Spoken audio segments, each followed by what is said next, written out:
Fyrir þau ykkur sem ekki þekkið manninn sem stendur hér, þau ykkar, þá heitir hann Torben Bergland og það mér sönn ánægja að hafa hann hér í dag. Við höfum verið vinir í mörg ár. Við kynntumst fyrir svona cirka 20 árum, það fer að nálgast það. Og höfum verið mjög góðir vinir síðan, þó svo að við hittumst kannski ekki oft. Og við höfum aldrei búið í sama bæ eða á sama stað, en við kynntumst í Danmörku þegar við byggum báðir þar. Torben, hann læknir og hann geðlæknir, sem náttúrulega bara betra.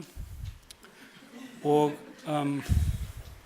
í dag þá starfar hann sem deildarstjóri heilsu- og bindindisdeildar kirkju sjöundadags-aðventísta í stór Evrópudeildinni. En nýlega þá var hann valinn til þess að verða aðstoðardeildarstjóri heilsudeildarinnar hjá aðalsamtökunum í Washington. Þannig að hann á leiðinni til Bandaríkjanna. Þannig að hann ætlar að tala ensku hér í dag og ég ætla að reyna að þýða fyrir hann. Velkommen, Torben. Takk. Thank you. I don't know quite what you said. I picked up a few words, I think. But I hope it was only the good things that you said. I'm happy to be here with you in Iceland. Happy to be with you here in this church. I've been to this church once before, I think. Það gleður mig að vera á Íslandi hér í dag og vera í þessari kirkju. Ég hef verið hér í þessari kirkju einu sinni áður, held ég. I think that's 11, 12 years ago. Já, það var fyrir 11-12 árum síðan. But it's also, for me as a Norwegian, to be in Iceland, that's nice. En fyrir mig sem Normann þá mjög gaman að vera á Íslandi. Það gott að vera á Íslandi. I don't know what you think, but we as Norwegians, we think we are family. Ég veit ekki hvað ykkur finnst, en við Normenn, við höldum að við séum fjölskylda. So we think that you are our sort of little brothers and sisters that sort of ran away from Norway.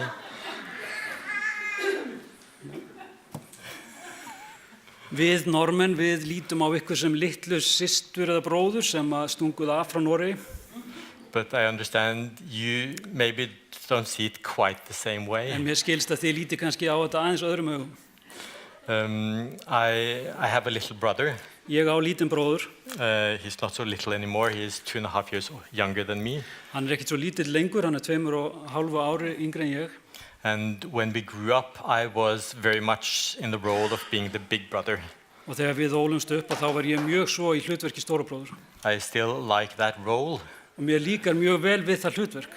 I don't think he likes it as much. En ég held að honum líkið ekkert sérstaklega. And I've been sort of a bit humbled the last years. En ég hef svona þurft að temja með smá auðmýkt á síðustu árum. When I grew up, my father, he's a pastor, so I was always the son of my father. Þegar ég var lítill þá ég prestssonur og ég var alltaf alinn upp sem sonur prestsins. That's how people would recognize me, identify me. Þannig leit fólk á mig. But then my brother, he became a pastor. En svo var það að bróðir minn varð prestur. And then in the church, he was much better known than I was. Og hann varð mun þekktari í kirkjunni heldur en ég. So then instead of being the son of my father, I started being the brother of my little brother. Svo í stað þess að vera sonur pappa míns, þá endaði ég með því að verða bróðir litla bróður míns. So I'm going to be humble with you as our little brothers, Norwegian little brothers and sisters. Svo ég skal vera auðmjúkur gagnvart ykkur, litlu bræðrum mínum og systrum, okkar Normannana. And from what I know, I think we as Norwegians, we are now your little brothers in terms of football. Og mér skilst að núna séum við Normenn litlu bræður ykkar þegar kemur að knattspyrnu. I'm not very interested in football, but I understand you are doing quite well. Ég fylgist ekki mikið með knattspyrnu, en mér skilst að ykkur gangi mjög vel. And from what I know, we cannot say the same about us in Norway. En eftir því sem ég best veit, þá ekki hægt að segja það sama okkur Normenn. But I'm happy to be here. Það gleður mig að vera hér. And in Christ, we are all brothers and sisters. Og í Kristi þá erum við öll systkin. And we are all equal, there's no little or big. Og við erum öll jöfn og það engin lítill eða stór. I want to just ask you a few questions. Mig langar til að spyrja ykkur nokkra spurninga. So if you would turn on the radio and listen when you're driving or at home, listen to some song that I would play on the radio, what do you think that song would be about? Ef þið væruð að hlusta á útvarpið, þið væruð að keyra kannski og þið kveiktu á útvarpinu og það væri tónlist í gangi, hvað haldið þið að lagið myndi fjalla um? What are many of the topics about in the songs that we listen to? Hvað umfjöllunarefnið þeirra laga sem við hlustum á? Or if you would turn on the television, eða ef þið kveikið á sjónvarpinu, or the computer, watch something, a movie, a series, eða horfið á mynd í tölvunni eða sjónvarpsþætti, what is often sort of a key ingredient that make these stories so interesting, so fascinating? Hvert megin viðfangsefni þessara þátta eða mynda sem að gera þá svona áhugaverða? Or say you pick up a book, a novel. Eða ef þið takið upp bók, sögu. What do you expect to find? What might the topic be about? Hvað haldið þið að efni hennar væri?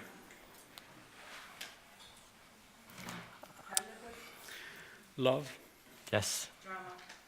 Drama, love and drama in love. Já. Yes. Drama, kærleikur. Why are we so interested in love? Af hverju höfum við svona mikinn áhuga á kærleika?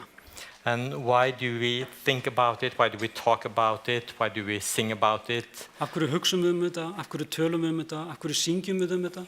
Why are we never tired of watching it, exploring it? Af hverju þreytumst við aldrei á því að horfa á slíkt eða rannsaka kærleika?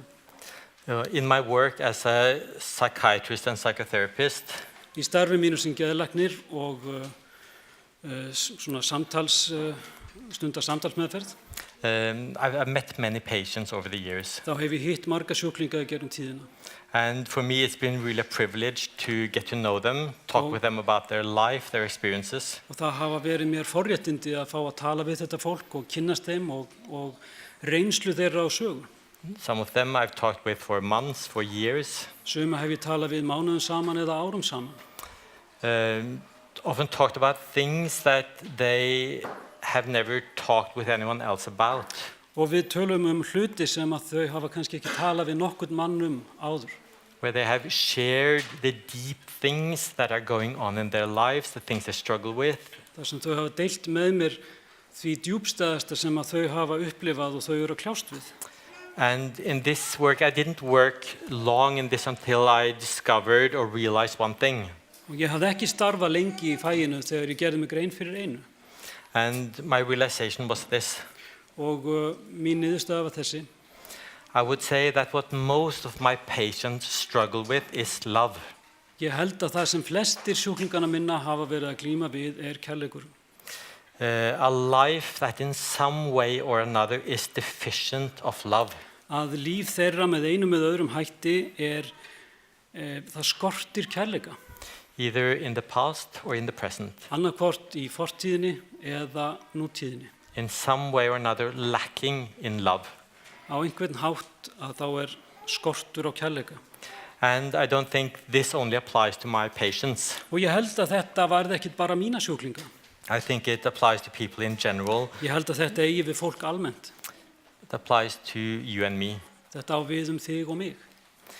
That we at times where we may struggle with not having enough good love in our lives. Að það eru stundir þar sem við glímum við að það ekki nægilegur, góður kærleikur í líf okkar. Maybe not having enough to cover our needs. Kannski ekki nóg til þess að fullnægja þörfum okkar.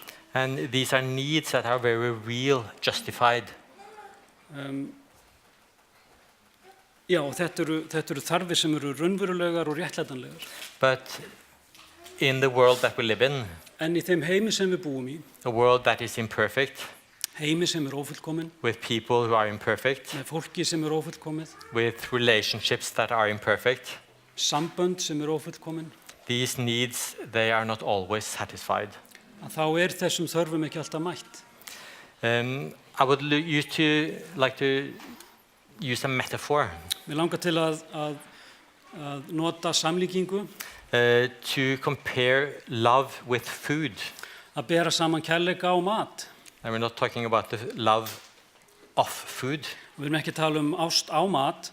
But comparing what can we learn with, like from what we know about food, about love. En ef við getum borðað saman og lært það sem við þekkjum mat, lært af því varðandi kærleika. And I would like to compare our need for love with our need for food with hunger. Og mér langar til að bera saman þörf okkar fyrir kærleikan við þörf okkar á mat. And with food, with love, we need sufficient quality and quantity. Og þegar kemur að kærleika og mat, þá þurfum við nægilega mikið magn og gæði. We need enough and we need the right kind. Við þurfum nóg og við þurfum rétta gerð. Without proper food, we will not be healthy and we may die prematurely. Án réttrar fæðu þá verðum við ekki heilbrigð og við gætum dáið of snemma. And likewise with love, if we don't have proper love, og það sama á við kærleika, ef við höfum ekki réttan kærleika, then we will suffer. Þá líðum við fyrir það. We may even die, not physically necessarily, but at least emotionally. Og við gætum jafnvel dáið, kannski ekki líkamlega en allavega tilfinningarlega. And if we don't have enough, we go on hungry. Og ef við höfum ekki nóg, þá hungrar okkur áfram. Searching for more, searching for something, maybe anything. Og við leitum að meiru, við leitum að einhverju, kannski bara hverju sem That may fill this hole that we have inside us. Sem fyllir þetta gat sem innra með okkur. There's a man called Michael Pollan. Það maður sem heitir Michael Pollan. He's a health and food advocate. Og hann svona heilsu- og næringar fræðingur, getum við sagt. And when it comes to food, his philosophy is very simple. Og þegar kemur að næringu eða mat, þá hefur hann mjög einfaldar kenningar. He says this. Hann segir, eat food, borðið mat, not too much, ekki of mikið, mostly plants. Mestmegnis plöntur. So this is his whole, like if we want to live healthy, eat healthily, that's he says, eat food. Og ef þið viljið lifa heilbrigðu lífi, þá segir hann þetta, borðið mat, not too much, ekki of mikið, and mostly plants. Og mestmegnis plöntur. And he talks about what he calls real food versus what he calls edible food-like substances. Og hann ber saman það sem hann kallar annars vegar alvöru mat og svo það sem ætir eða ætar fæðulík efni. I don't know how much edible food-like substances you have in your fridge or your cupboard. Ég veit ekki hversu mikið eigið af ætum fæðulíkum efnum í ískapnum ykkar eða skápunum. But he recommends that we should eat natural food as they come from nature. En hann leggur til að við borðum náttúrulega fæði eins og kemur bara fyrir í náttúrunni. Not man-made, highly processed artificial foods with artificial ingredients. Ekki bara mat sem framleiddur af mönnum með allskyns bætiefnum og viðbættum efnum í einhverjum verksmiðjum. These are products that may look like food. Þetta framleiðsluvörur sem kunna líta út eins og matur. But according to Pollan, they're not real food, they are edible food-like substances. En samkvæmt Pollan þá þetta ekki alvöru matur, þetta bara æt fæðulík efni. And we have to acknowledge many today do not eat real food. Og við þurfum að horfast í augu við að margir þeir borða ekki alvöru mat. Do not eat what is truly nourishing. Borða ekki það sem raunverulega nærandi. What is wholesome and satisfying. Heilnæmt og fullnægjandi. We eat different kinds of junk food. Við borðum mismunandi ruslfæði. And drink soft drinks, other things that are not that healthy. Og drekkum gosdrykki og annað sem ekki hollt. These are food and drinks that may be high in calories, but actually very low on nutrients. Og þetta efni sem kunna vera sem hafa mikið af hitaeiningum en lítið af næringarefnum. So the tragic thing about these En það sorglega með þetta is that these food-like substances, they may tempt us. En það sorglega að þessir fæðulíku efni að þau freista okkar. They may look very good, they may taste good. Þau líta vel út og þau bragðast vel. They may even give us some feeling of being filled. Og þau geta gefið okkur upplifun af því að vera södd. But in the end, they are not really good for us. En að lokum þá eru þau ekki góð fyrir okkur. They harm us because they are not what we really need. Þau skada okkur því að þau eru ekki það sem við raunverulega þörfnumst. They are not what we were created for. Þau eru ekki það sem við vorum sköpuð til. What about love? Hvað með kærleika? What is real love and what are the love equivalent of food-like edible substances in our lives? Hvað raunverulegur kærleikur og hvað jafngildi varðandi kærleikan þess sem við köllum ætfæðulík efni? Not everything that looks like love is real love. Það ekki allt raunverulegur kærleikur sem lítur út eins og kærleikur. And sometimes what we seek, what we are looking for, actually is not real love.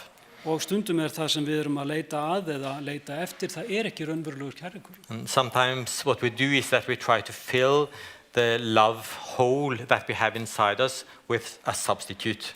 Og stundum þá reynum við að fylla upp í þessa kærleiksholu sem býr innra með okkur með einhvers konar öðrum kærleikslíkum leiðum. And in our world today there are plenty of these love substitutes. Og í heiminum í dag þá mjög mikið af þessum kærleiksbótaefnum. Or we could call them fake fillers. Eða við getum kallað það svona fölsk uppfyllingarefni. And these love-like substitutes or fake fillers, they may appeal to us. Og stundum það þessi kærleikslíku efni eða fölsku uppfyllingarefni að við kunnum að laðast að þeim. They may even delude us into thinking that they can fill our needs. Og við getum kannski freistast til að halda að þau getu uppfyllt þarfir okkar. But in the end they are going to fail us. En að lokum þá munu þau bregðast okkur. They may harm us. Þau getu skadað okkur. And they will disappoint us. Og þau munu valda okkur vonbrigðum. And if we seek them, then we will end up actually being even more empty. Og ef við leitum þeirra að þá munum við kannski enda jafnvel ennþá tómari heldur en áður. There's a Scottish psychiatrist, was a Scottish psychiatrist called Ronald David Lang. Það var skoskur geðlæknir sem hét Ronald David Lang. He said this, the main fact of life for me is love or its absence. Og hann sagði, fyrir mér megin staðrind lífsins kærleikurinn eða skortur hans. Whether life is worth living depends for me on whether there is love in life. Og fyrir honum þá það spurningin það hvort lífið þess virði að lifa því, það var hvort það væri kærleikur til staðar eða ekki. Without a sense of it or even memory of it, I think I would lose heart completely. Án þess að finna fyrir honum eða jafnvel eiga minningu af honum, þá held ég að mér myndi fallast algjörlega hendur. And I believe there are many people in the world and also in the church who have lost heart because their lives are lacking in love. Og ég held að það séu margir í samfélaginu og í kirkjun okkar sem hafa fallist hendur vegna þess að þau upplifa ekki kærleika. The truth and the reality is that we all need to love and be loved. Og staðreyndin sú að við höfum öll þörfina fyrir að elska og vera elskuð. The reality of human existence is that we are deeply dependent on others for connectedness. Staðreynd mannlegra tilveru sú að við erum algjörlega háð hverju öðru og tengslum við hvert annað. And as Christians, we believe that we cannot live truly fulfilled lives without being connected with God. Og sem kristið fólk þá trúum við því að við getum ekki lifað lífi til fullnustu án tengsla við Guð. But equally, I believe that we cannot live truly fulfilled lives without being connected with other people. Og ég held persónulega að það sé raun ekki hægt að lifa fullnægðu lífi án þess að vera tengdur öðru fólki. We are definitely created for relationships. Við sannarlega sköpuð fyrir samband. And when we are born, we need both physical and emotional connection. Og þegar við fæðumst, þá höfum við þörf bæði fyrir líkamlega og tilfinningalega nánd. We need to bond emotionally with someone, with a caregiver. Við þurfum að tengjast tilfinningalega einhverjum sem að hlúir að okkur. And without it, or whenever it's deficient, a child won't develop properly. Og án þessa, eða ef það ekki nægjanlegt, þá mun barn ekki þroskast eðlilega. Not develop properly, neither physically, intellectually, or emotionally. Það mun ekki þroskast eðlilega líkamlega, vitrænt eða tilfinningalega. And there's research that indicates that the lack of touch, lack of care, lack of emotional connection may even lead to death. Og það til rannsóknir sem benda til þess að skortur á snertingu, umhyggju og andlegri eða tilfinningalegri tengd geti jafnvel leitt til andláts. And we know this is true when it comes to children. Og við vitum að þetta rétt þegar kemur að börnum. But my question also is, do we ever outgrow this need for connectedness? En spurning mín þessi, vöxum við einhvern tímann upp úr þessari þörf fyrir tengsl? There's a big research project that is called the Harvard Study of Adult Development. Og það til stór rannsókn sem að heitir, við þýðum það, þetta Harvard rannsóknin á þroska eða fullorðina. It's a study where they have tracked the lives of 724 men through more than 75 years. Og þetta rannsókn þar sem að þau hafa fylgt eftir 724 mönnum í 75 ár. From these men were young boys, men, till they died. Frá því þeir voru ungir piltar þar til þeir dóu. And Robert Waldinger, he's the director of this study. Og Robert Waldinger, hann var stjórnandi þessar rannsóknar. And I want to quote some of the things he said in a TED talk that he delivered. Og mig langar til að vitna hér í nokkra hluti sem að hann sagði í TED-fyrirlestri sem hann hélt. So he said this about this study. Og hann sagði þetta rannsóknina. So what have we learned? Svo hvað höfum við lært? He says the clearest message that we get from this 75-year study is this. Og hann sagði skýrustu skilaboðin sem við höfum fengið úr þessari 75 ára rannsókn þessi. Good relationships keep us happier and healthier, period. Góð sambönd halda okkur heilbrigðum og hamingjusömum, punktur. Good relationships keeps us happier and healthier. Góð sambönd halda okkur hamingjusamari og heilbrigðari, punktur. It's simple yet so profound. Þetta einfalt en samt svo djúpstætt.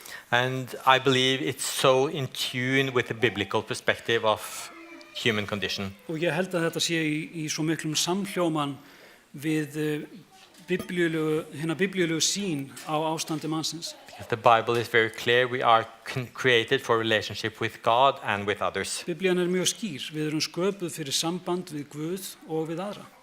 Waldinger, he said that we learned 3 big lessons about relationships. Og Waldinger, hann sagði við lærðum þrennt, 3 stóra hluti úr þessari rannsókn. The first is that social connections are really good for us and that loneliness kills. Í fyrsta lagi það að félagsleg tengsl, þau mjög góð fyrir okkur og einmanaleiki, hann leiðir til dauða. It turns out that people who are more socially connected to family, to friends, to community are happier, they're physically healthier, and they live longer than people who are less well connected. Og það virðist vera, og það kemur í ljós að fólk sem félagslega tengt til fjölskyldu, vinum eða samfélaginu almennt hamingjusamara og líkamlega hraustara heldur en þeir sem eru minna tengdir. And the experience of loneliness turns out to be toxic. Og reynsla einmanaleikans reynist vera eitruð. People who are more isolated than they want to be from others find that they are less happy, their health declines earlier in midlife, their brain functioning declines sooner, and they live shorter lives than people who are not lonely. Og fólk sem einangraðra heldur en þá langar til að vera, reynast vera minna hamingjusamir, heilsu þeirra hrakar fyrr á ævinni og heila starfsemi þeirra, henni hrakar fyrr og þeir lifa styttra lífi eða æviskeiði heldur en fólk sem ekki einmana. And then he continues, he says, the second big lesson that we learned is that it's not just the number of friends you have. Og hann hélt áfram og sagði hin stóra eða önnur stóri lærdómurinn sem við getum dregið þessari rannsókn að þetta snýst ekki bara fjölda vina sem þú átt. And it's not whether or not you're in a committed relationship. Og ekki það hvort að þú ert í sambandi, föstu sambandi. But it is the quality of your close relationships that matter. Heldur það gæði hinna nánu sambanda sem skipta máli. So that applies to all of us. Så þetta á við okkur öll. It's whether we are married or single, whatever stage of life, or the number of friends. Og það skiptir ekki máli hvort að við erum gift eða ógift eða eigum marga vini eða hvað. It is the quality of our relationships, the depth of relationships that matter. Það eru gæði sambandana og dýpt sambandana sem skipta máli. And he says, it turns out that living in the midst of conflict is really bad for our health.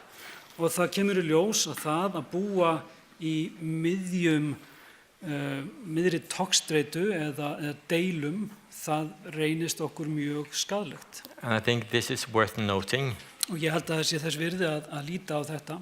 If you live in conflict, ef þú býrð við deilur, whether that's your workplace, your church, your family, hvort sem það á vinnustað, í kirkjunni eða í fjölskyldunni, your marriage, if it's a lot of conflict, it's bad for your health. Ef það mikið af deilu, að þá það skaðlegt fyrir þig. And if you somehow is the cause or keep these conflicts going on, it's not just bad for your health, you may actually be harming the health of others. Og ef þú orsök deilnanna, þá það ekki bara skaðlegt fyrir þig, heldur getur líka verið að skaða aðra. Waldinger, he says, and living in the midst of good, warm relationships is protective. Og hann heldur áfram og segir að búa í góðum, hlýlegum samskiptum, það hefur verjandi eða verndandi áhrif. The people who were the most satisfied in their relationships at age 50 were the healthiest at age 80. Og þeir sem voru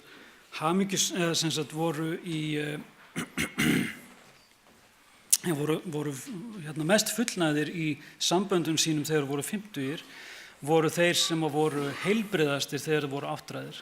So they found that it's not the most important thing is not how many carrots you eat or how much you exercise. Svo niðurstaða þeirra var svo að það var ekki aðalatriði hversu margar gulrætur þú borðaðir eða hve mikið þú hreyfðir þig. But to them it seems like the most important thing if you want to be healthy when you're old. En fyrir þeim var það mikilvægasta að ef þú ætlar að vera heilbrigður eða hraustur þegar þú verður gamall, what you need to invest in is good relationships. Þá þarftu að fjárfesta í góðum samböndum. He says, and the third big lesson that we learned about relationships and our health. Og þriðji stóri lærdómurinn sem getur dregið varðandi heilsuna is that good relationships don't just protect our bodies, they protect our brains. Að góð sambönd, þau vernda ekki bara líkama okkar, heldur heilan líka. So if you want to keep your mind, your brain fit and healthy, Svo ef þú vilt hafa heilan, hraustan og heilbrigðan, good relationships are essential. Þá góð sambönd And he algjörlega concludes mikilvæg. this TED Talk with this statement. Og hann endar þennan TED fyrirlestur á þessari yfirlýsingu. The good life is built with good relationships. Hið góða líf byggir á góðum samböndum. And I think we could, if we would rewrite it, I think we could say the good life is built with loving relationships. Og við getum endurritað þetta og sagt gott líf byggir á kærleiksríkum samböndum. There's a musician, or was a musician, called Eden Abez. Og það var tónlistarmaður sem hét Eden Abez. He wrote a song, Nature Boy, that became famous. Hann skrifaði lagið Nature Boy sem varð mjög frægt. And it ends with this sentence, Og því lýkur á þessari setningu, which I think is so good and so deep. sem ég held að sé mjög góð og djúpstæð. He says, the greatest thing you'll ever learn Hann segir það stærsta sem þú munt nokkuð tímann læra is just to love and be loved in return. Aðeins að elska og vera elskaður tilbaka. In good relationships, love is bi-directional. It's a two-way street. Í góðum samböndum kærleikurinn tvíátta. Þetta tvístefnugata. In relationships, it's about loving and being loved. Í góðum samböndum þá snýst þetta það að elska og vera elskaður. And truly loving, that is something we actually have to learn. Og að sannarlega elska eitthvað sem við þurfum að læra. We need to be givers of love. Við þurfum að vera veitendur kærleika. And we know that there are many people who struggle, ourselves probably included, in being as loving and generous as we ought to be. Og við vitum að það eru margir sem kunna að glíma við það og við líka að vera eins kærleiksrík og við ættum að vera. But there are also many people who actually struggle with being loved. En það líka fólk sem glímir við það að vera elskað. And this is something that I've seen in many of my patients. Og þetta eitthvað sem ég hef veitt athygli hjá mörgum sjúklinga minna. Receiving love, which is a good thing, can actually be quite difficult at times. Að taka við kærleika sem góður hlutur reynist mörgum ofta tíðum erfitt. To really trust that we are cared for, valued and appreciated by someone else. Að treysta því að það sé hugsað okkur og að einhverjum þykir vænt okkur. That might also be a learning process to become secured, be safe in this, in receiving this. En það getur líka verið ákveðin lærdómsreynsla að læra að taka við slíku. And I believe that the church should be a place where we can learn to love and be loved. En ég held að kirkjan eigi að vera slíkur staður þar sem við getum lært að elska og vera elskuð. I believe this is one of the fundamental purposes of the church. Ég held að þetta sé einn af þeim grundvallar tilgangur kirkjunar. And just to read again the text, the words that Jesus shared with the disciples. Og bara til að lesa aftur þessi orð sem að Jesús deildi með lærisveinum sínum. John 13, 34 and 35. Jóhannes 13, 34, 35. A new command I give you. Nýtt boðorð gef ég yður. Love one another. Að þér elskið hver annan. As I have loved you, so you must love one another. Eins og ég hef elskað yður, skuluð þér einnig elska hver annan. By this everyone will know that you are my disciples if you love one another. Á því munu allir þekkja að þér eru mínir lærisveinar ef þér berið elsku hver til annars. And this is Jesus speaking to his disciples. Og hér Jesú að tala við lærisveina sína. Urging them this last night before he will die. Það sem hann hvetur þá þessa síðustu nótt fyrir dauða sinn. As I have loved you. Eins og ég hef elskað ykkur. What does that mean? Hvað þýðir það? How are we to love one another? Hvernig eigum við að elska hvert annað? Another text that you know well, John 3:16. Og annað reitningavers sem við þekkjum vel, Jóhannes 3:16. For God so loved the world that he gave his one and only Son, that whoever believes in him shall not perish but have eternal life. Því svo elskaði Guð heiminn að hann gaf son sinn eingetinn til þess að hver sem á hann trúir glatist ekki, heldur hafi eilíft líf. And based on this verse, how did God love? Og byggt á þessu versi, hvernig elskaði Guð? To me, the key word here is that he gave. Fyrir mér lykilorðið í þessu að hann gaf. He gave the very best thing that he had. Hann gaf það allra besta sem hann átti. And to me, I believe this is the essence of what love really is, to give. Og fyrir mér þá held ég að þetta sé kjarni kærleikans að gefa. And if I would dare to try to make a definition of love. Og ef ég ætti að þora að skilgreina kærleika. I would say that love is the act of giving whatever you can to whoever needs it. Þá held ég að kærleikurinn sé svo athöfn að gefa hverjum sem þarf, hvers sem hann þarfnast. Love is the act of giving. Kærleikurinn athöfnin að gefa. To someone who has a need. Til einhvers sem hefur þörf. Then verse 17 of this, which I think is equally important. Og 17. versið hér held ég sé jafn mikilvægt. For God did not send his son into the world to condemn the world, but to save the world through him. Guð sendi ekki soninn í heiminn til að dæma heiminn, heldur að heimurinn skyldi frelsast fyrir hann. And note this, that Jesus did not come to condemn, he came to save. Og takið eftir því að Jesús kom ekki til að dæma, heldur til að frelsa. It's so much easier to condemn than to love. Það svo miklu auðveldar að dæma heldur en að elska. But I do not believe that we are here to condemn the world. Ég held ekki að við séum hér til að dæma heiminn. To condemn people in the world. Til að dæma fólk í heiminum. Or to condemn people in our church. Eða fólk í kirkjunni. We are here to love. Við erum hér til að elska. And through that to save people. Og þannig að frelsa fólk. Save people from all the pain, suffering and evil that people experience. Frelsa fólk frá öllum sársaukanum, ílskunni og ílskunni sem það býr við. And I believe that whatever is evil, whatever is bad should not be our focus.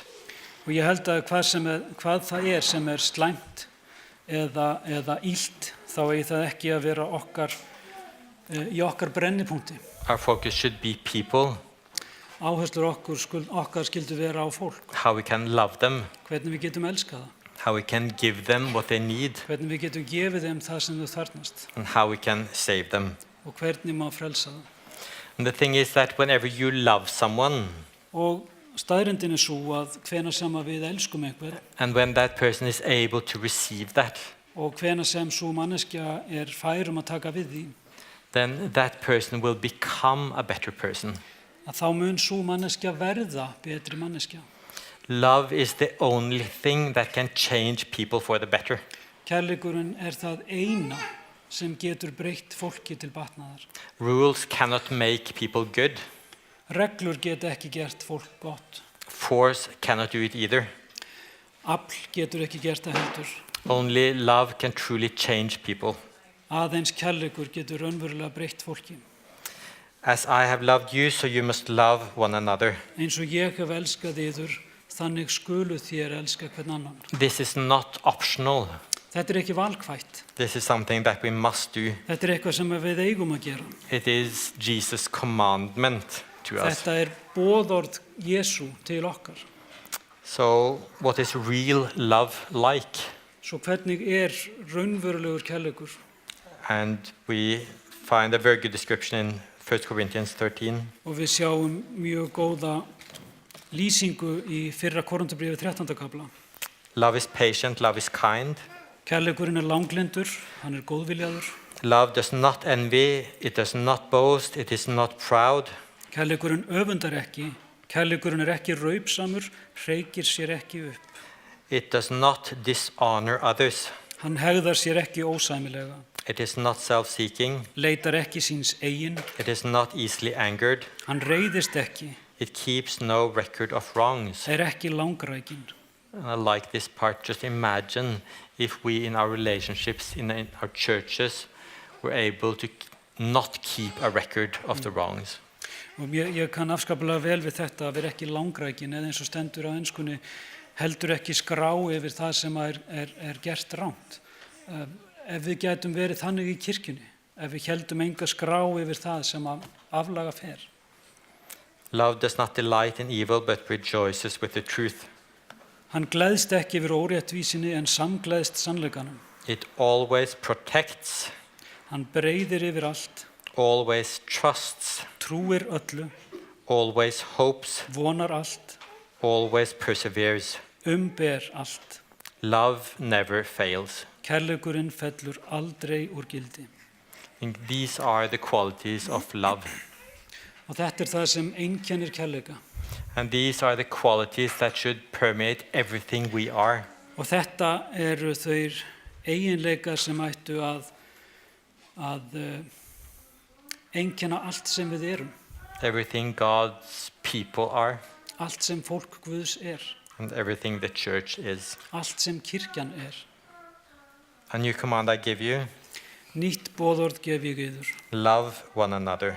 Elskið hver annan. As I have loved you, so you must love one another. Eins og ég hef elskað yður, þannig skuluð þér elska hver annan. By this everyone will know that you are my disciples. Þannig munu allir sjá að þið eru mínir lærisveinar. If you love one another. Ef þér elskið hver annan. Amen. Amen.